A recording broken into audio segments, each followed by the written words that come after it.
everybody, and welcome to the Total Soccer Show. I am Taylor Rockwell. I'm going to be joined by two different people today. In the first and third segments of the show, I'm going to be talking to Will Parchman, formerly of Top Drawer Soccer, newly of The Athletic. For The Athletic, he wrote a piece about how the sales of players like Alphonso Davies and Tyler Adams have affected the valuation of MLS players on the global market and sort of the shifting perception of Major League Soccer from a European viewpoint. And then in the middle segment, I'm going to be talking to Daryl Grove. You probably know of him. You should by now. He joins me to do some ad reads, and then we answer one listener question, which essentially forces us to create our own fictional Premier League if Pro Rel were abolished. But we will explain more about that question later on in the show. But that will be the middle segment. And then in the third segment, Will rejoins, or never left, and we take a look at what some MLS teams can do to kind of advance their youth operations this season. We take a look at Atlanta United, at LA Galaxy, at LAFC, at FC Dallas, before closing out by talking a little U.S. national team and sort of Will's expectations for these coming friendlies, as well as his initial thoughts on the roster when it was released. This was a very fun show to record. Will is always great. Having Daryl in studio is obviously always great. So overall, I think if you add that together, it makes it a great show. So with the structure now in place, I will just turn it over to me talking to Will Parchman for part one. Joining me on the line now, I've got Mr. William the Refrigerator Parchman. I think I used to give you weird nicknames back when we were doing the Top Drawer Soccer Show together, so it only felt right. Will, thank you for taking the time to join me today. Man, feels good. Feels like being back in an old armchair. Haven't been in it in a while, but it just breaks right back in. Well, I wanted to have you back on. I'm glad it breaks right back in. I wanted to have you on because, as you said, it's been a while, but you've been writing more for The Athletic. You've been writing some great stuff for The Athletic, so I kind of wanted to just talk to you about a few of the pieces you've been doing and some of your thoughts on Major League Soccer currently, the U.S. national team. Lots of varying topics, but I wanted to start with your article about Alphonso Davies, Tyler Adams, and other recent exports, their kind of effect of, or the impression of MLS on the global market. Why did you want to write that article? Like, what motivated you to kind of explore the facts and figures behind some of those moves? You know, I think it was really the Alphonso Davies deal that really kind of reframed a lot of what we thought was possible with, young MLS players being sold abroad, because, before Davies, the record was $5 million, which was what Matt Miazga got from Chelsea in 2016. And a lot of us thought, wow, that's pretty impressive. But, on a grand global scale, $5 million is kind of a, drop in the bucket. But when you look at the Davies deal, which, has the possibility of rising above 20, it sort of rewrites a lot of what we thought was possible about, like, what is the actual concrete worth of, like, a young, 17 to 21-year-old MLS player, and, what is the ceiling of that player and how much can they potentially earn.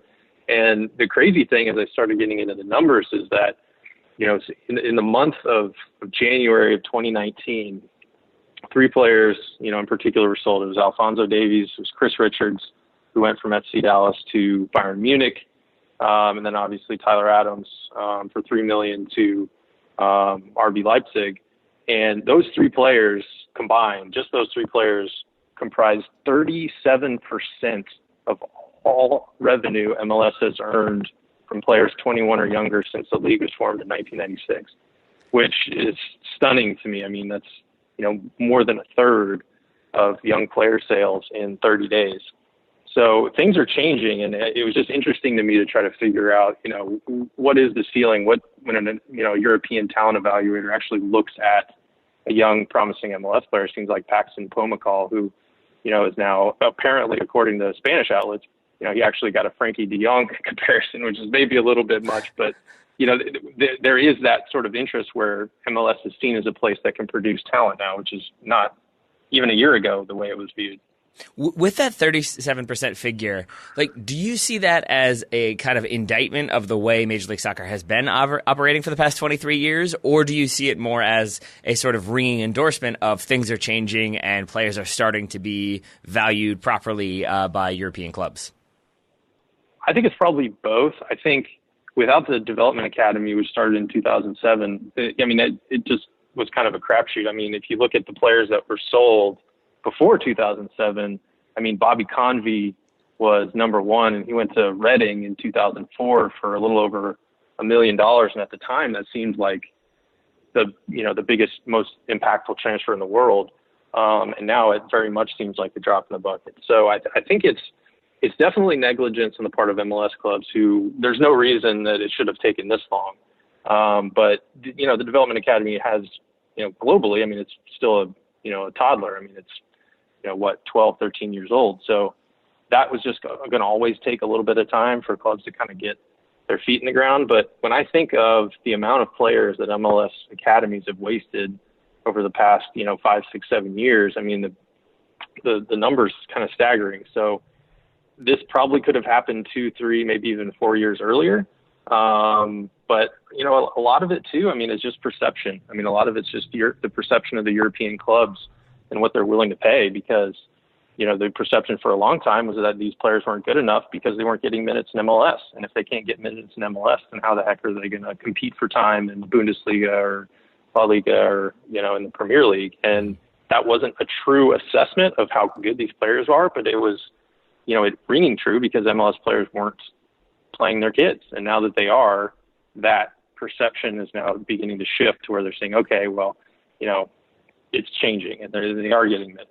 I did have a really interesting conversation though with an agent who told me that there really is no ceiling. I mean, a lot of us are trying to figure out, what is the average value of like a 19-year-old in MLS now, and how are European clubs doing it? But he was like, look, I mean, if a young player plays like Landon Donovan did in his prime in MLS, he's putting up Landon Donovan numbers and he's just like torching the league, he's going to get, he might get 20, 30, 40 million. I mean, like there really is no limit to that because clubs are always willing to pay for talent. But the caveat to that is he has to get minutes. He's got to play, and the club has to have faith in him. Was that the same agent who talked about like how he had heard that some players were like wondering, some European players were wondering if maybe the USL would be a good league for them to go to?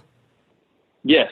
Yeah. He definitely had some conversations with some guys abroad who, are calling him, he's usually, the one on the horn kind of talking about American options, but he's getting, actually fielding calls from guys in prominent leagues asking, hey, I'm in a developing league here, but, can I get more time, and is the opportunity greater for me to progress to the first team if I come, and fight through the USL and then get on with an MLS club, which is crazy, the fact that that's happening. I mean, there are definitely more eyes on our domestic league than there ever have been.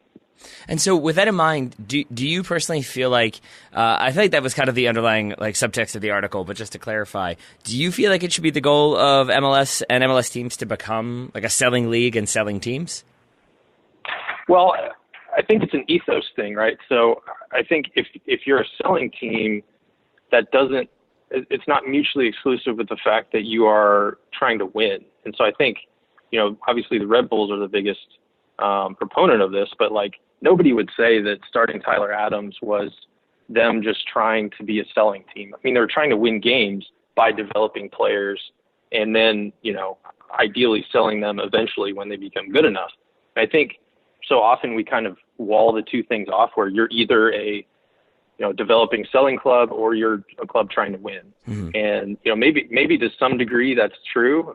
Definitely in Europe where the balance of power is so much greater. But, I think certainly in MLS, there's no reason, there is no separation between developing and winning. I mean, the Red Bulls obviously are still kind of hunting for that MLS Cup, but, they won, Supporter Shield last year with a, record number of points, and they played ton of kids, and they'll do it again, and they'll vie for CCLs and MLS Cups every year, and they're doing it with a holistic academy system. So I think teams should play their kids and with an eye towards development, but I think we really need to get rid of the stigma that you have to be either a selling club or a club that competes for championships, because it's just not. I mean, it's an outdated view of the situation.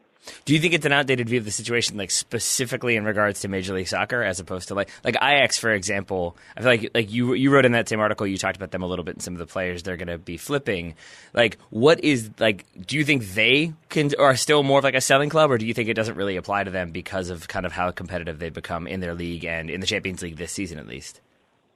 Yeah, I mean, I think it's all relative. I think, in the Netherlands, yes, while they're a selling club, in the Netherlands, they're the Real Madrid of the Netherlands. Mm-hmm. So, a club like Go Ahead Eagles would look at, Ajax and say, maybe they would say they're a selling club, but they're a mega club. To actual Real Madrid, Ajax, obviously they'll buy their players. And so I think it's all relative. The balance of powers is different in Europe than it is here, to the point where the parity sort of takes some of the strain off, I think. I mean, it takes some of you can take more risks and you can afford to take more risks with kids. I think, the stakes are a little bit higher in Europe, and so people are a little bit more guarded. And, obviously even Ajax spends money to, buy players to supplement their roster. But at the same time, I mean, I just think the lines are beginning to blur a little bit. I mean, you look at, I just mentioned Real Madrid, you look at what, the players they've bought, they actually are kind of using their Castilla Academy a little bit more.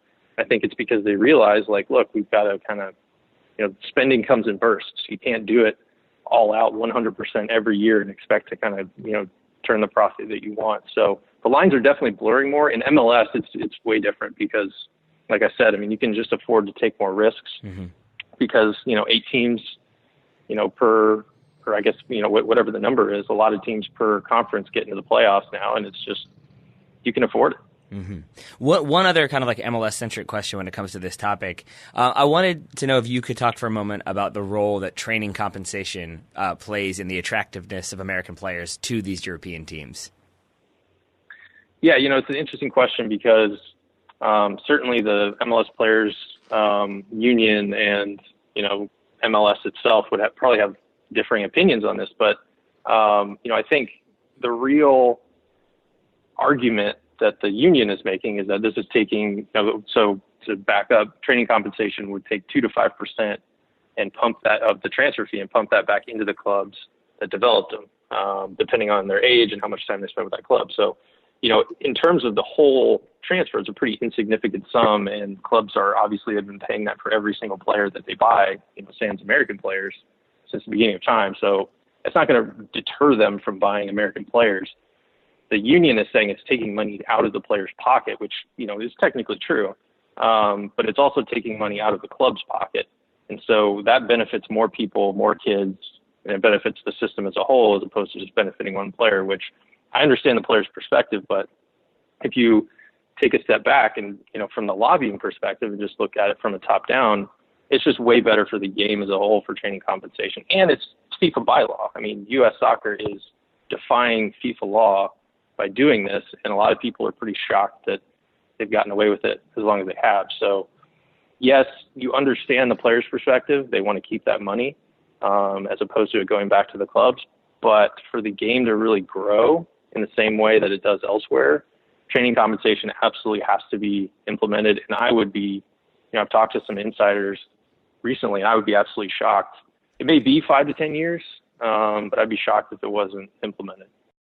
Hey, this is Daryl. We're interrupting the interview. I am here with Taylor, and we're trying out kind of a new thing in this little, I'm going to call it a mini ad segment. Sure. Is that a good? I think we might need to get a better name for it, but yes, I take your point. The name needs some work. AQA, it's an aqua segment. Yeah, an aqua segment, exactly. It still needs some work? I feel like you basically got tired of me doing the ad reads on my own and coming up with random things. Maybe you want a little bit more control over what was actually said in the ads. We are Aquamen. So we do have a great listener question. We do. In the middle of this segment. And just to give you a little teaser, it's about what if the Premier League did away with Pro Rel? That should have you on the edge of your seat / dog walk / whatever you may be doing right now. But first, today's show is sponsored by Grip 6 Belts, our old friends at Grip 6 Belts with the new belts. The belts that Daryl likes so much, he steals mine from my car. Accidentally. Accidentally. Sure. Do I have to give the backstory here? Okay, Taylor gave me a ride to soccer last night, to soccer practice Tuesday night. Big deal for me to be able to go to soccer practice again. Yeah. I very much enjoyed it. We both got changed in the car. We both were wearing Grip 6 belts. So when I got out of the car later, I accidentally took Taylor's pants and belt with me. Wait, didn't you change in the office? Yes. Okay, there we go. I said that mostly just to say we weren't both changing in the car at the exact same moment. It would be a little strange. Yeah, but both both that stuff ended up in the same area. That's why I accidentally took your Grip 6 belts. I'm not hoarding them. Sure. I'm not hoarding them. Sure. But it would be understandable if you were, because it's a great product. It's why we were both wearing them at the same time. But one thing I think you pointed out is that because we have the belts we have, we enjoy them very much. But I think we also have kind of like, not necessarily plain, but we like a little bit more simple of a look. Yes. I think we've kind of not looked at all of the many, many options that Grip 6 do have. And if you go to their website, you can see it's not just like the simple like aluminum buckle or the simple like buckle with the, or not even buckle, but just the simple like face with the usual strap. You've got lots of different options, including in their top sellers, the women's olive belt, which has the kind of like the wood grain look to it. So you can go a little bit more natural. I assume in an olive type color? Yeah, I think it can be. And then you've got the Conservation series, which this one I'm interested in. I like the buffalo on the belt. I like that one. Yeah. So it's essentially a buffalo design right in the middle. What else we got? Salmon. Well, I was going to say I especially like the Conservation series because 10% of the proceeds from those purchases go to wildlife conservation agencies. Yeah. Which is always a good thing for money to be going towards because animals are important. Animals are important. Yeah. I think we should keep them. Yeah. So if you want a belt with a bit more flash, a bit more design than the ones we've been talking about, and we've really focused on these sort of the different mechanism of the belt and how that is genuinely, for me, the big selling point with these. Yeah, and forgotten that there is this great Conservation series, the honeycomb belt, which I assume benefits the bees. Sure. But you've got belts for men, belts for women, belts for kids. You've got the women's Soul series, which features different colors, different designs on the belt buckle. You've got lots of different like sort of choices so you can customize. And then if you don't like it, you can always send it back and get something different because they offer the refund and exchange policy. One extra awesome thing that I hadn't considered, you can buy, I think they call them buckles still. Yeah, they still call them buckles. Once you've got a Grip 6 belt, the webbing, you can switch out the buckles, right? So you can keep the same webbing, which really is, guarantee. It'll last forever. And if you see a buckle that you like, you don't have to buy a whole new belt. You can just buy the buckle, slide it in. You've switched up your look. If you see me with a salmon motif, that's what's happening. Then we know that you switched it up. Yeah. And you'll know I'll have also got a discount because I'm smart. I will have used the TSS discount. What is that TSS discount? You go to grip6.com/TSS. Link will be in the show notes. Taylor will put it there. And the TSS discounts are there. There are various discounts depending if you buy one belt. If you buy the 3-pack, it's like 20% to, I believe, 33% discount. Good for anything on grip6.com/TSS. There we go. And remember, these are guaranteed to last forever. They've got thousands of 5-star reviews to back it up, so you can feel safe and confident, and, you can support nature at the same time if you go to Grip 6 belts. So thank you to Grip 6 for sponsoring today's episode. Before we get to our other sponsor on today's episode, should we do this listener question? Because kind of a biggie. Please. Kind of a biggie. I don't have it in front of me. Please read it to me, and then we will get at it. Sure. Taylor Ramsey asks, if the EPL ever got rid of Pro Rel, which 20 historically best teams should they select, I guess, to stay in the top flight? So they're doing we're closing. It's like an NFL style thing, right? The door is closed. No one else is getting in here. This is the best Premier League it's going to be. We are going to, on the fly, just call out 20 teams. We are. I'm going to add one little thing that I think is important is that if we were going to treat this as a serious question, as in if this were to actually happen, then it is probably for crass commercial reasons. We want to make a bunch of money. And I say that only to say that then, for example, Preston North End, who won a bunch of league titles in the 1800s and early 1900s, I don't know if that would matter as much. Okay, so that helps me narrow it down to purely commercially who's going to be the best. And I also think because if that were the case, creating a product here. Yeah, exactly. Creating a product. Because I think if it were the case, all you need to do is look at who has won the most league titles in England, and you kind of have the top 20 teams, and you can slide that over. But that's not the most interesting way to do it. Okay, I want to add one idea to this thing. Sure. We actually are, so obviously the Premier League, it's called the Premier League. Yeah. It just gets called EPL over here because it's the English Premier League. And because of NFL, NBA, etc., we started saying EPL. I think one thing they should do when they do this, we don't think they should do this, by the way. No, we don't. When they do this, they really should change it to the EPL, and we have a new logo, and it's in an American sports style, right? Because that's what we're doing. And then you can move games around. English would love that. You can play one of these league games in Miami or whatever, and no one's going to complain because that's what we've all signed up for. Not only could you, they absolutely would. Yes. All right, so let's get to it. Okay. I feel like we could start with the obvious ones. Okay, so Man United are in there. Liverpool are in there. Yep. Right, so that's 2 teams out of the 20 already. Chelsea are in there. All right. Manchester City have to be in there. I They would have say all so. the money and all the best players Yeah, right now. I would say Spurs probably would like a word, as would Arsenal. Of course, Spurs and Arsenal are in there, and they would play each other 6 times a season. Oh, boy. In the EPL. Of course they to would. get the most. We're going full EPL. I love that you're going in the EPL. That's lovely. All right. So there's your big 6. Everton are in there. Yep. Because Liverpool have to have someone to play. Is that how you picture this? Just local rivalries played over and over and over again? Well, no, but I do think basically the Scottish Premier League. Everton are, even though they're not the richest club right now and they're not glamorous, all that sort of stuff, they're obviously one of the biggest. They're still one of the biggest clubs in English football. But they add to the flavour of the Premier League in terms of like Liverpool's local rival and all that kind of stuff. I don't think this will take much convincing for you. I would agree with that. I don't think this will take much convincing, but I would say... They're also a big team, like 40,000 fans turning. Very true. Yeah. Similarly, I mean, a team that has won league titles in the past has a lot of global interest given their ownership and is doing very well. Wolves. I would say Wolves probably in there, in my opinion. Which makes me then wonder, do they need a local rival? And therefore, is Aston Villa in there? Do we go Birmingham? Do we go West Brom? All right, so first of all, we're changing the name to the Wolverhampton Wolves. Okay. In the EPL era. They kind of have to, right? Yeah, I think it should just be the Wolves, but that's fine. The Wolves. I don't think the Wolves West Brom derby is like big enough to attract. Like, it's local interest. It's not global interest. Wolves can play West Brom in pre-season friendlies, and West Brom will be grateful for the gate receipts. Aston Villa Wolves is not necessarily a big derby in terms of like anywhere near as big as West Brom, but Aston Villa themselves deserve to be in the Premier League.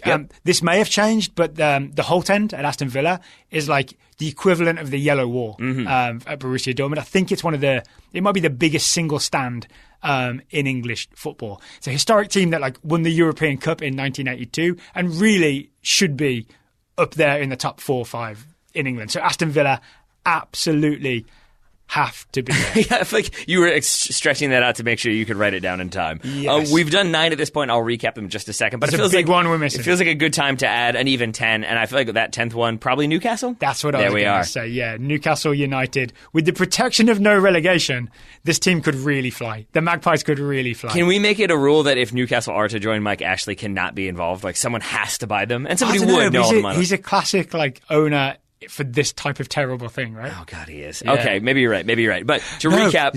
I'll tell you what, we'll orchestrate this whole thing so we do it right after he sells the team. Okay, that's perfect. Just to really make it hard on him.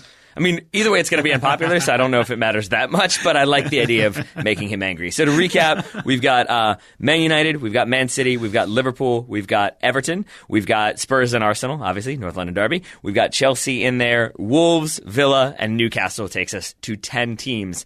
And now things get a little bit more challenging. Because like maybe Watford are like the 7th or 8th best team in the Premier League right now, but I'm not sure historically or just in terms of the excitement it's necessarily there. I'm not ruling them out, but I'm not willing to put them in.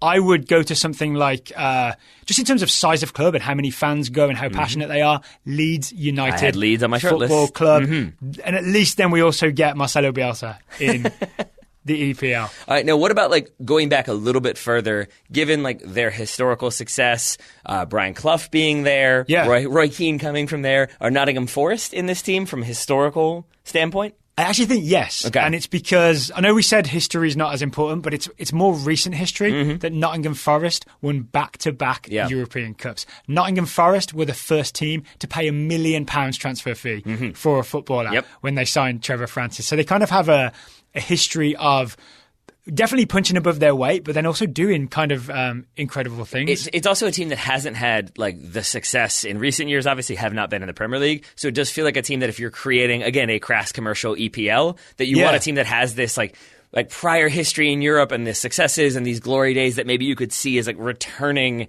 to something big by creating this league. Yes. The interesting thing is there's not that many fans. It's like 20,000 or so at Nottingham Forest. What we might do, because we're just destroying history here, is dissolve Notts County, who are a really, really old football team in the same city. Dissolve Notts County and make it a law that everybody in Nottingham has to support only Nottingham Forest.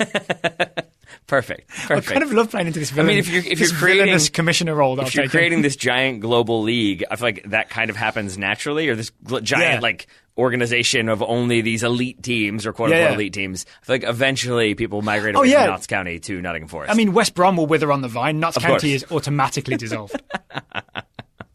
Okay.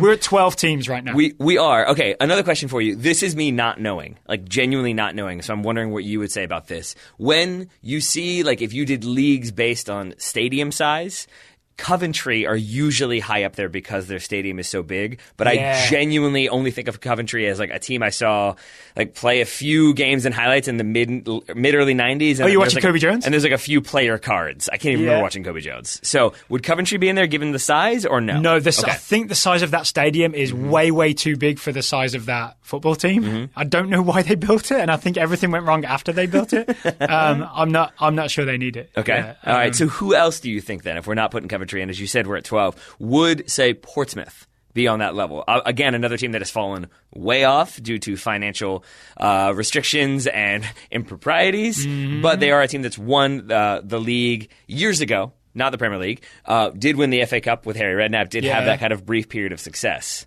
I've got a counter for you. If we're going to pick a team from that region, it should be Southampton. Okay, because of the academy and the development? Because the academy and the development, because they've been a consistently, really impressively well-run organization. Until the last 2 years? They'd almost be like the good guys of this league. Okay. How about that? Okay.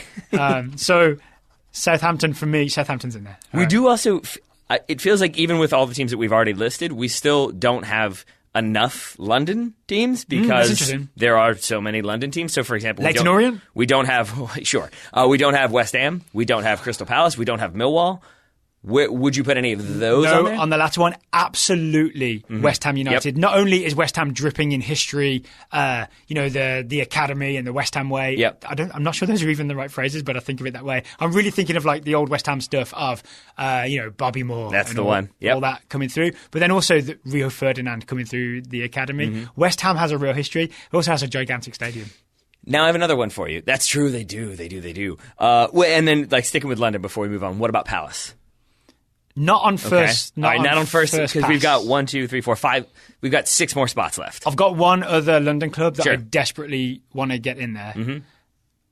AFC Wimbledon. Okay, so are we using the reconstructed one, or are we going to make MK Dons cease to exist? Oh yeah, I mean part of this is MK Dons will be melted with acid. But wow. But because in the history of the Premier League and of English football, one of the weird but brilliant things that happened was Wimbledon FC competing in the top flight for a long time, and for all the reasons that say Ryan Bailey loved them. Just about that like fighting spirit and Vinnie Jones and how they really did a lot with not a lot. Robbie Earl. And I think maybe I would get them in this EPL as the non-rich team, right? I'd almost restrict their resources versus everybody else. Like if we have some sort of salary cap, theirs would be like 25% of everybody else's. I want to recreate those days. Right? They've got to be the crazy gang again. They've got to play long balls. They've got to have like a midfielder. Can we not have John Fashanu involved? Who foul you? Yeah, John Fashanu could not be involved. Cool. Then I'm on board. As long as Vinnie Jones as owner and Wimbledon have to have restricted budget and just fight their way through it like they used to have. The one thing we'll give them is because we can mess with the rules as much as we want. Their yellow cards, they have a higher disciplinary point total that they're allowed to reach. Okay. All right. So 5 spots remaining. A couple more questions for you. And these really are, I want your perspective on them. So we're creating the EPL, right? Yeah. Now I know, Daryl Grove, on the one hand, maybe you want to stick it to Wales a little bit. So do you include a Welsh team or do you not include a Welsh team because it's the English Premier League? Honestly, if we were doing this and this is kind of dodging your question, but also I think it's a more interesting answer. If we were doing this where it was a breakaway league where we're breaking all the rules and we're changing everything, Celtic and Rangers are getting in this. Oh, wow. All right. We're going that route. Are we keeping it at 20 then, if suddenly we're doing that? We're up to 17 after Celtic and Rangers. Yeah. It's then called the English Premier League. Do we have to change it to It would just be the British Premier League, the BPL. The excellent Premier League? And if you do these are the issues, because then if you do the British Premier League, you probably do then have to have a Welsh team in there, just so the metrics look right if you're not being the British Premier League, which is England and Scotland. But is Swansea City that big? Is Cardiff City that big? All right, here's what we're going to do. There's going to be the initial 20 as the EPL. Then there could be a potential BPL expansion, which will feature maybe Cardiff, Swansea, Celtic, and Rangers, but I'm not going to put them in there right now. So I'm going to say they're once we prove the success and we expand to 24, because that is how commercialism works. You've got to get more teams in there to make more money, but under the control of your organization. That's a good compromise. Okay. There's an obvious team that we haven't put in there. Who's that? The fairy tale that is Leicester City. Okay. So global recognition, for what happened in, I might get the year wrong, 2015-16 at this point, is Sure, it? why not? I mean, I feel like I know that Ranieri off the years. top of my head, it's definitely 2015, 2016. Why were you looking at your laptop when you said Because I looked that? it up. Yeah, Leicester City have to be in there because the brand is so strong in terms of fairy tale stuff right now that makes sense to me. Right? Okay. Yeah. The downside is Claude Puel gets a contract for life. I don't really mean, oh boy, I don't mean to bring this down, but it is also the case, like, I don't know why I'm making this realistic, but they did also lose their owner this season. So that maybe there is an element of like then now we want to like rebuild this team, similar to Nottingham Forest, of a team that has had recent success, has had historical success, because Leicester have won more than just that one league title. It was just a while ago. So maybe it is the fairy tale story of they rebuild, they bring it back, and now they're competing with these other historically significant teams. And now they're part of this like commercial nightmare. All right. I've got two more for you. Like, genuine like historical questions, not even nominees. Number one, because I think like this might be my recency of watching the Premier League and being involved in English soccer. Where would Sunderland be on your list here? I just wrote Sunderland on my list. I mean, we need some northern teams. Yeah, historically, like up there. I think Sunderland Newcastle is a derby that could attract a lot of viewers around the world. Okay. I think Sunderland Till I Die, the Netflix documentary, has made enough of an impression with people. Like the Cooligans were all into it, right? They saw it. I'm not sure they were interested in a League One team outside of maybe watching Lyndon Gooch. Apart from that, I think Sunderland Till I Die gives them brand recognition and gets them into the inaugural EPL. All right. I feel really bad about Middlesbrough here because we put in Newcastle and Sunderland. I don't think we need Middlesbrough. I'm just saying I feel bad. Okay. I appreciate Sorry, John Blair. Yeah, exactly. And Gareth Southgate, if he's listening. Yeah. All right. Another question for you. We're at 17 now. I don't know why this, 3 spots remaining. I don't know why this sticks out to me, but it does, is that I have this weird affiliation with Sheffield. And I'm wondering, is it Wednesday or is it United? The two names I wrote down as notes. Okay, there we go. Because the United have the more recent history in the Premier League, not going very well, suing West Ham, all that happened. So could be the Blades, but Wednesday I think are the ones that I remember from being much younger. Again, with John Harkes. with the playing cards, not even John Harkes, but just like the playing cards. I remember like Wednesday. That's a weird name for a team. Why would you be named Sheffield Wednesday? They're Owls. What's happening now? Okay, how about a compromise? Sheffield United. There is a team that's like the oldest football team in England. Yeah, and I think they're called something like FC Sheffield. Okay. Like they predate both these teams. They may have eventually formed these teams. So how about we merge both of these and we call them FC Sheffield? FC Sheffield. Yeah. God, we are really... You like it or not? We are going all out commercial, and I'm okay with it because we're embracing it. Sunderland wear Sheffield United wear red and white stripes. Sheffield Wednesday wear blue and white stripes. Red, white and blue for FC Sheffield. All right. Another historical one. And they're called the Owl Blades. The Owl Blades. Oh boy, the Blade Owls? The Owl Blades. Yeah, owls with blades. Yeah, owls with blades. Their logo is owls with blades. Yeah. just an intimidating straight razor in his hand. Yeah, if people don't know Sheffield Wednesday, the Owls, Sheffield United with blades. There we go. Again, like connecting to Nottingham Forest in terms of like historical significance, would you have Derby in this table? Maybe. Okay, you want to put them on like the waiting list, and we'll see who else comes to mind. Yeah, Benny Feilhaber played there. I was thinking more interesting. of like the again Brian Clough, Derby County sort of situation. Man, Brian Clough just gets two teams in here just because. I mean, he's pretty great. Maybe he wouldn't say he wasn't the best manager, but he wasn't the top one. He also said Rome wasn't built in a day, but I wasn't on that particular job. We do have, I do have like, to help us out just a little bit, I do have the list of like historical titles in front of us. We've gotten most of the top ones. Yeah. The only ones we have not included, and that includes the teams that we've combined, like the Sheffields. We have not mentioned Huddersfield, so that's one. Don't know what to make of that one. Blackburn would be another one that maybe could find themselves in there. And then we're looking, then it goes from there into like the less obvious names. So I'm wondering if there are any of like specific significance to you that you think definitely should be in there from growing up, or teams that like you think resonated more that maybe people wouldn't be as familiar with. Ooh. No, I really feel like we've maybe... So should we just stop it there? Maybe what about QPR? Everything... Interesting. Okay. Yeah. So here, all right. So we're looking at basically our alternates list because we have two spots now. So I'll throw out some teams we could decide. What about Bolton? Would Bolton be in there? They already play in. Do they still play in the Reebok? If they're still in business, did you hear they didn't pay their players in February? I did not. Yeah, players went unpaid in February. Yeah. What about Wigan? Moving right along. I'm going to say no to Wigan. All I right. think on the shortlist should be QPR, Crystal Palace, Bolton Wanderers, Blackburn? Blackburn, Derby, Portsmouth. I feel like there's one we're missing as well. Watford, we mentioned earlier. We did mention Watford earlier. All of these are like interesting teams, but none of them scream glamour, right? Yeah. I mean, that's about where we are at this point. So then you could look at other like other current Premier League teams, like maybe Burnley have risen in terms of their significance under Sean Dyche, but you wonder, because they are kind of smaller, they're focused on building their infrastructure. I don't know if they quite fit. Maybe Bournemouth under focused on Eddie building Howe. infrastructure. I think they're focused on just getting everybody on the ball. No, I guess what I mean to say is like they're focused on like a lot of their sales have gone towards like building better training facilities that's and building interesting. new grounds because Yeah. they're trying to get to that level where they can then maintain their Premier League status consistently, easily. Then you focus on building a stronger squad. Yeah, I'm not sure we need these desperate hang-arounds. See, there we go. There we go. So maybe is the answer that we just make it 18 teams? And that would be. Oh, you know what the question asked for 20. it did, but you know what the horrible commercial answer is? Is Celtic Rangers. Well, no, yes, but also that then we have EPL 2. And these are the teams that we give them two, like these are the 18 that are guaranteed to stay in there. Yeah. And then there's 2 that can be relegated, and it's that whole horrible conundrum. Team England and Team Scotland. We put in there. I think we're going to have to stick to actual All right. clubs at this point. I've got one Uh-huh. that everybody knows. Yep. And they have a story, and they'll bring a lot to this league.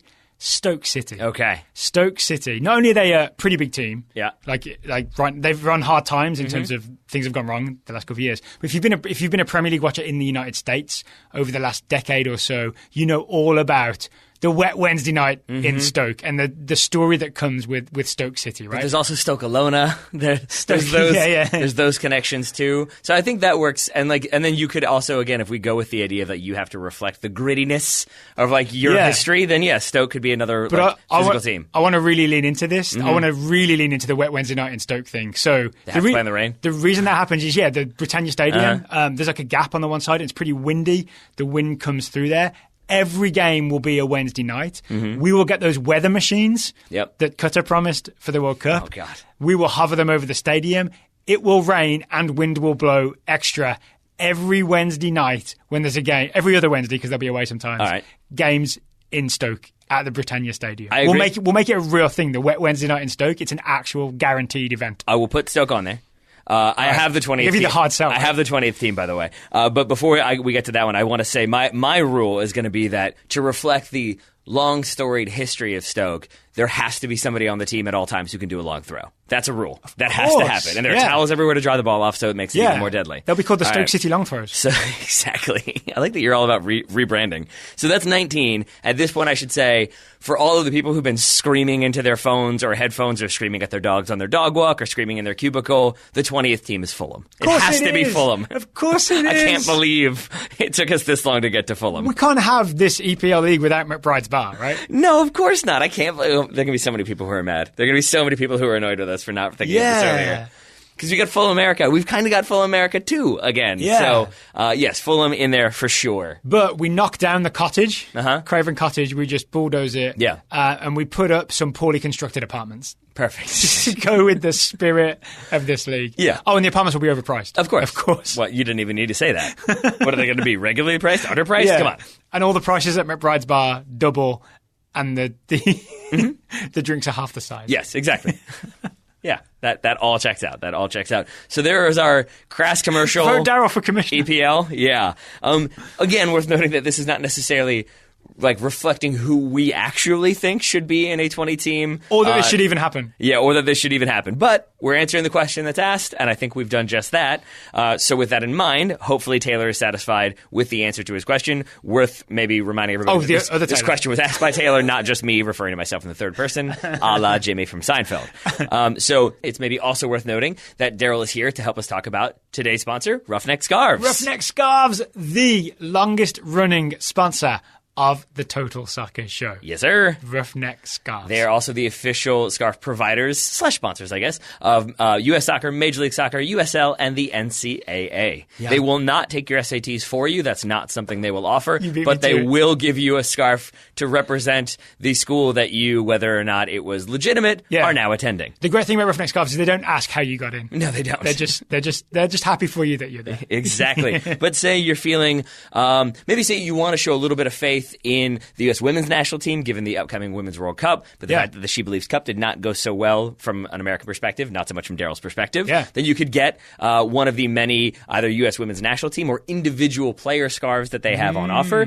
Similarly, if you're feeling a little bit more optimistic about the U.S. men's national team, or if you're still unhappy about the roster but you want to show your support, they've got plenty of U.S. men's national team scarves as well. They absolutely do. Also, one that just occurred to me is they sell the college scarves. If you are a college basketball fan and you're thinking, all right, I'm into soccer, I like this whole soccer scarf thing that happened, this soccer culture scarf thing, I want to maybe do that for March Madness. Okay. Or do we have to? Are we allowed to say that? I want to do that for the big dance.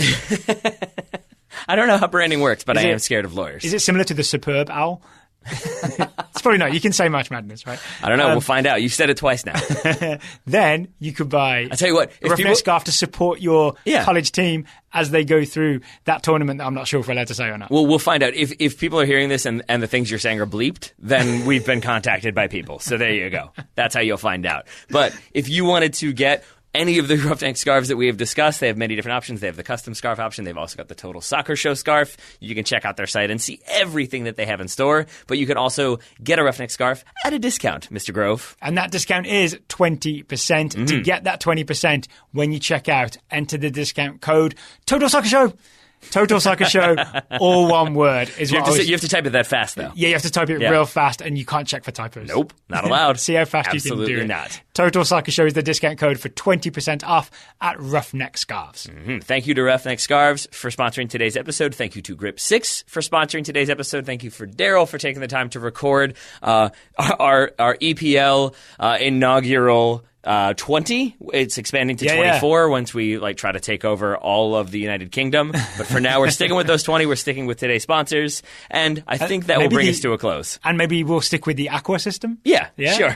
Add question. Add question. And if you've got a question for us, I have to get this in. If you've got a question for us, please send it to totalsoccershow.com/questions. That's where you can ask us the questions. All right, so that's it for Daryl Grove. We will now go back to part 3, which is the continued conversation with Will Parchman. So I also wanted to talk a little bit about what you've been writing about, development of young players in Major League Soccer. You wrote an article detailing what each MLS team can do to advance their youth operations this season. I've got some questions for you. Starting with Atlanta United, as I think we're legally obligated to do. You had the development of George Bello being fundamental for Atlanta. Why do you feel his development is more critical than, say, Andrew Carleton's? Because I feel like Carleton has gotten more of the headlines, has been more of that high-profile player, and it does feel like George Bello is sort of starting to get more of that attention, especially given his perceived role or greater role under Frank de Boer. So why do you think his development is that much more important? Well, I think part of it certainly that we should acknowledge off the top is just positional. I mean, I think, if you look at Bello's competition, he's basically up against Breck Shea for playing time. That's not to say, Breck can't have some impact, but, I think if you put Bello and Breck up against one another, the gap between those two is much shorter than the gap between, Carlton and some of the attacking players that he's up against. That said, I think, in my opinion, having seen both of them for a couple of years now, I think Bello's upside is significantly higher than Carlton's. I think Carlton came in with some questions about his work habits that haven't necessarily been answered. Obviously, he has as much flair as any player in American soccer. He's a very Dempsey-esque player, but does he have Dempsey's work ethic? Does he have, Dempsey's desire, just that burning desire to get better every day? Maybe he does, but, and he's still extremely young, so he has a ton of time to prove that. I just think Bello, with the amount of strides that he's made in the last year, he's, I would put him, up next to Gianluca Busio as the best, obviously Efrain Alvarez is up there too, but as the best, prospect that than MLS has, in the next 4 or 5 years to kind of flip around and turn into like a World Cup level player. So the time is now. I mean, we get so skittish around, playing 17, 18-year-olds, but, it really is, if you're ready, you're ready. And I think there really is no time like the present to kind of see what he has. And, this is the time when development is crucial. And I think he deserves a shot at the very least. So you mentioned Efrain Alvarez there. I'm probably definitely reaching here, but I'm wondering, do you think the Galaxy's hiring of Dennis Teclosa will have an impact, either positive or negative, on dual nationals choosing to play for the U.S. men's national team? Because from what you read, from what I've read, it sounds like he is sort of working very hard to improve relations between like the youth side of the Galaxy and the Galaxy first team. Like they're sending the jersey to Efrain Alvarez's dad, I think you wrote about. And I'm just wondering, like, do you think if people are happier with the Galaxy, do they stay there longer, they stay in the country longer, maybe they end up playing for the national team, for the U.S. national team that is, over, say, Mexico? Oh, I don't think that's a stretch at all. I mean, really? I think all right.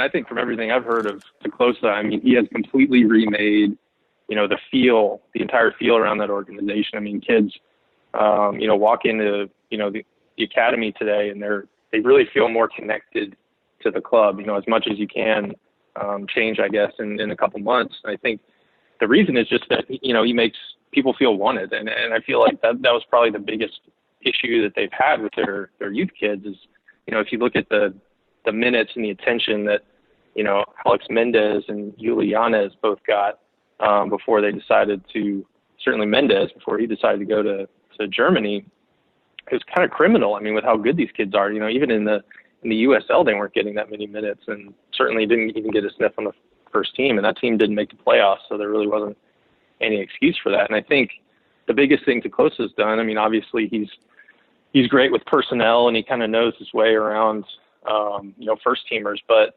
specifically with the youth, with his experience, I think he really knows how to pull kids in and make them feel like they're part of the organization. And, amazingly enough, with how incredible that academy is, the Galaxy really just have not done well on that front the last, 4 or 5 years. And so I think it really is a sleeping giant in LA. I think they have so much academy potential that is untapped. And I think, other academies around the league are going to be looking back, in my opinion, in 3 or 4 years at this Teclosa signing as probably the biggest, most single impactful hire in the history of the Development Academy. So what do LAFC then need to do to keep pace with the Galaxy and what they're doing? It's funny. I mean, they have shown no urgency in their academy build. I mean, they've been completely content to roll out, one, U15 team after, one U16 team, one U17 team. So they've really taken it slow. And I think, there's two ways to look at that. There's obviously the critical way to say, you could have had a U19 team by now. And you could be, pushing players into the first team, but they really wanted to build it from the ground up. They didn't want to take on players that were from other academies, notably Chivas USA. They decided we don't want to have anything to do with that, which you can criticize that. I've certainly have in the past, but the result is that, they have some of the best U14, U15, U13 players in the country. I mean, they really have done a really good job developing it. Now, the downside is that they have no first team prospects right now. I mean, there are kids getting called up for national teams, but they don't really have anybody, in line to even come close to making the first team. So LAFC fans are just going to have to be patient because with the way that they've decided to build their academy, there's just no really other way to do it.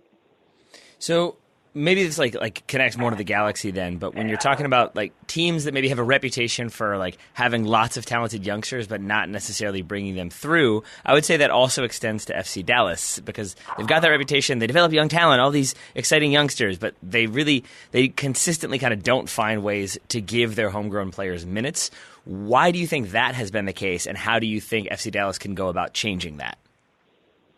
Yeah, it's funny. I think a lot of us kind of misread Oscar Pareja from the start. I mean, I think he had a couple quotes where, he'd been criticized, late in his FC Dallas career for not playing more kids. Obviously they love signing them and they'll make the 18, but don't necessarily make much of an impact. And he said, basically that, which is not really in line with his reputation, is that I'm not necessarily here to play kids. I'm here to win games. Now, that's kind of a platitude. You hear a lot of coaches say that, but it really was true. I mean, he played a lot of young players. They weren't necessarily young FC Dallas Academy players.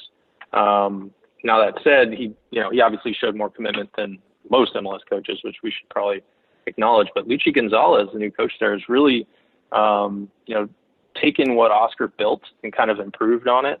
I think the establishment of a USL club has finally changed things for them in a way that, loaning kids out to like Oklahoma City couldn't. So I think the fact that they have more of a pipeline now helps.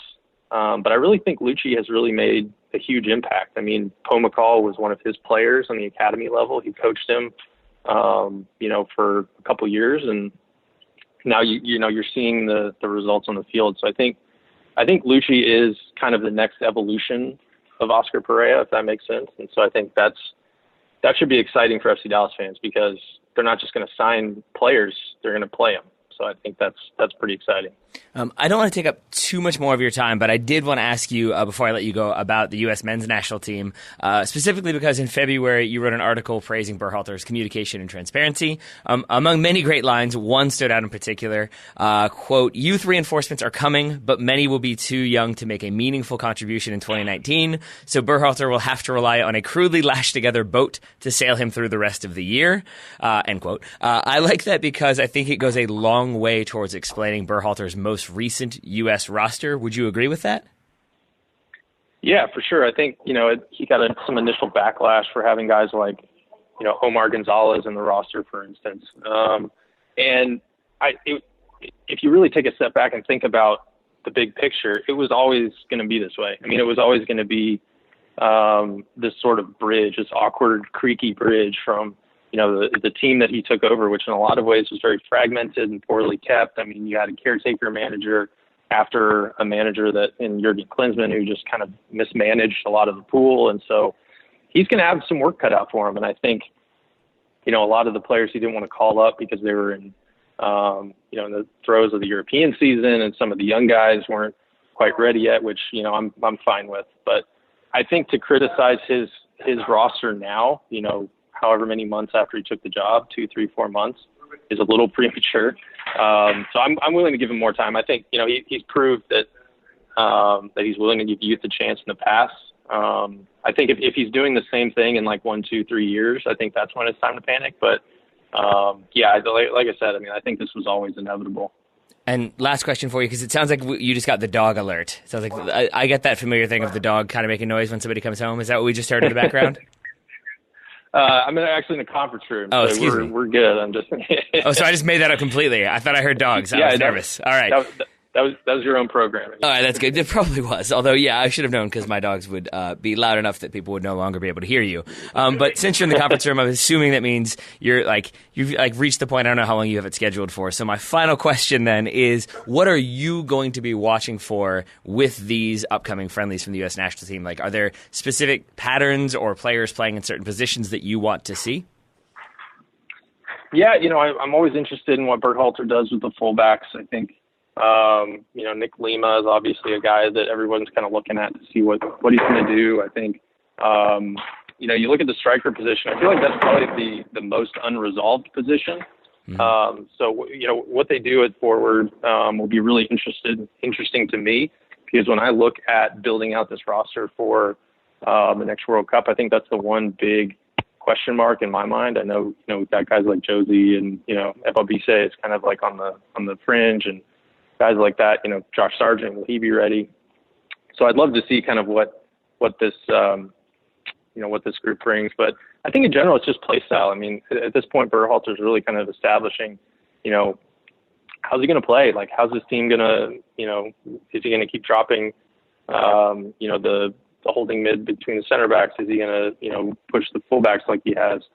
So a lot of generalities at this point. Again, it's so early, it's hard to be too critical, but as long as this team plays more attractive soccer than it has for the last 3 years, I think a lot of us will be happy. There we are. All right. Well, Will, thank you very much for taking the time, for booking the conference room, and for, I guess, having sounds in the background that make me think that dogs exist. But Will, thanks so much again. If people want to read more of your stuff or see more of your tweets, how can they do so? The Athletic MLS.com and at Will Parchman. There we are. All right. Well, Will, thanks again, and hopefully we have you on sooner rather than later. Cheers, buddy. Good to be back in the armchair.